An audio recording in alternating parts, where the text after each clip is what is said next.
Hi all. തുടരും cinema കണ്ടു. ഇതിനു മുമ്പ് ഞാൻ റിവ്യൂട്ടുണ്ടായിരുന്നത് എമ്പുരാൻ്റെ ആയിരുന്നു. സോ അതിൽ ഞാൻ പറഞ്ഞിട്ടുണ്ടായിരുന്നു എനിക്കത് അത്ര വർക്കായില്ല പടം.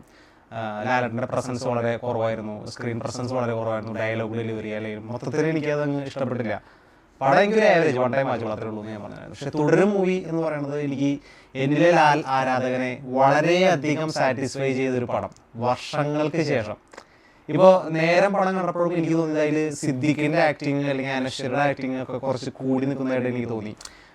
ലാലേട്ടൻ താഴ്ന്നു പോയി എന്നല്ല ഉദ്ദേശിക്കുന്നത്, പക്ഷേ എനിക്കതിൽ കുറച്ച് ഞാൻ അവിടുത്തെ സിനിമ ഇറങ്ങി പോരുമ്പോൾ നമ്മുടെ മനസ്സിൽ നിൽക്കണമല്ലോ, എനിക്കതിലൊന്നും എനിക്കങ്ങ് സാറ്റിസ്ഫൈ ആയിരുന്നില്ല. പക്ഷേ ഈ പടം എന്നിലെ പ്രേക്ഷകനെ, ഒരു സിനിമ ലവർ, ഹാർഡ് കോർ ലാലേട്ടൻ ആരാധകൻ, എല്ലാം കൊണ്ടും 100% തൃപ്തിപ്പെടുത്തി തുടരും.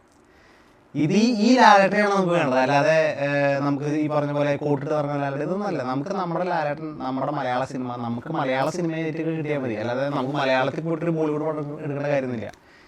തുടരും മൊത്തത്തിൽ തകർത്തു. ഫസ്റ്റ് ഹാഫ് ഒരു കുഴപ്പമില്ലാതെ കുറച്ചൊരു ഫീൽ ഗുഡ് പടം നമുക്ക് കാണുമ്പോൾ ഇതൊരു ഫീൽ ഗുഡ് മൂവിയാണല്ലോ അങ്ങനെ നമുക്ക് തോന്നാം. ആ ഒരു പേസിൽ അങ്ങ് പോയി. സെക്കൻഡ് ഹാഫ് എത്തിക്കഴിയുമ്പോൾ പിന്നെ പടം കത്തി കയറി എന്ന് വെച്ച് കഴിഞ്ഞാൽ വേറെ ലെവൽ. അതായത് സ്റ്റോറി ട്വിസ്റ്റും എല്ലാം കൊണ്ടൊന്ന് കത്തി കയറി. നമുക്ക് പിന്നെ അവിടെ നിന്ന് ലാലേട്ടൻ്റെ പെർഫോമൻസ് വേറെ ലെവൽ പെർഫോമൻസ്. ഇതാണ് നമ്മൾ പ്രതീക്ഷിച്ച പടം.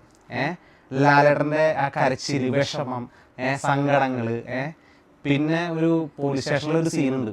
മോനെ ഗൂസ് ബംസ് എന്ന് പറഞ്ഞു കഴിഞ്ഞാൽ ഇതാണ് സാധനം.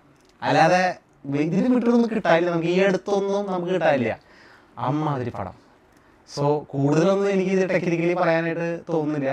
മൊത്തത്തിൽ എല്ലാവരും പടം കാണുക, നല്ലൊരു പടമാണ്, മസ്റ്റ് വാച്ച് മൂവി. പിന്നെ ഇതിൽ പ്രധാനപ്പെട്ട പറയേണ്ട കാര്യം വില്ലൻ്റെ റോളാണ്. പ്രകാശ് വർമ്മ എന്നാണ് പുള്ളിയുടെ പേര്. പുള്ളി അസാധ്യമായി ചെയ്തു വെച്ചിട്ടുണ്ട്. ഇനി ഇയാളെ നമുക്ക് ഒരുപാട് മലയാള സിനിമകൾ കാണാൻ സാധിക്കും. ഇങ്ങനെയൊക്കെ ഇത്ര നാൾ എവിടെയായിരുന്നാവോ. ഓക്കെ, അപ്പോൾ എല്ലാവരും ഈ പടം തിയേറ്ററിൽ തന്നെ പോയി കാണാൻ ശ്രമിക്കുക. ലാലേട്ടൻ്റെ നല്ലൊരു കംബാക്കാണ്. ഇതാണ് കംബാക്ക്. Okay guys, by.